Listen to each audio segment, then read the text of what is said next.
Hello my fellow smug ones, I hope you're all okay. Well, going to prison is obviously meant to be a punishment, but yet many of them have Xboxes which you and I have probably been paying for, but now they're demanding new ones. Let's begin.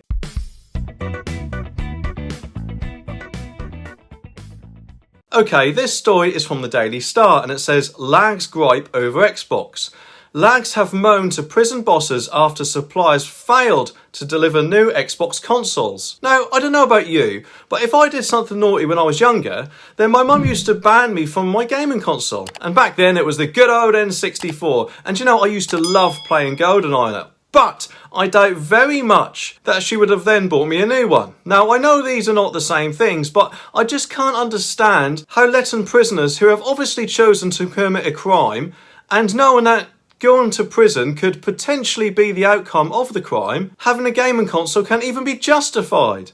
Because as far as I'm aware, going to prison is meant to be a punishment, not a holiday camp to hang out with your mates. I know many will say they need something to do whilst they're locked in their cells, but isn't that what books, writing, drawing, board games and the occasional TV programme is for? And you know, obviously talking to their cellmate, unless they're planning to break out, that is. Anyway, Banged Up Con started moaning after a promise to deliver the devices in November was pushed back due to supply issues.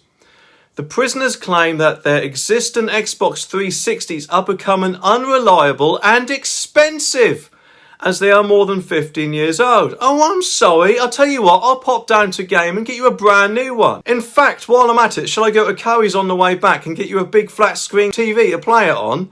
It just seems crazy to me, and some games can actually cause people to get quite angry or aggressive, especially if they can't do something or complete a level or get to a certain point, no matter how hard they try. So I'm not sure that mixing that with a potentially violent criminal would be such a good idea.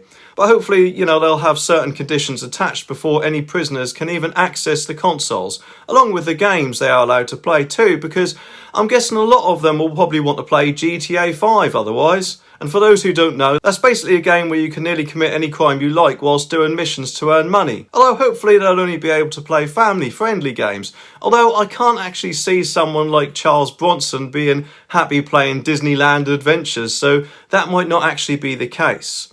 Also, who pays for the games? Because they're not cheap either a lot of the time.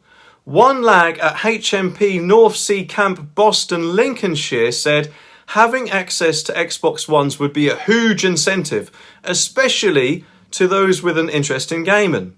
Look at that name there, HMP North Sea Camp. It even sounds like a holiday camp, doesn't it? And yes, admittedly it does say Xbox One rather than the newest Xbox Series S or X, but I'm wondering if that's just a misprint because those newest consoles launched in November, which is when it said they should have originally had their delivery. And I'm guessing that that prisoner must be the brains of the prison because yes, obviously, I'm sure any prisoner would love to have the chance of getting something new to play on. You know, to take their minds away from their punishment they are currently serving for the crimes they committed, to be there in the first place. In fact, he should go on Mastermind, specialist subject, the bloody obvious.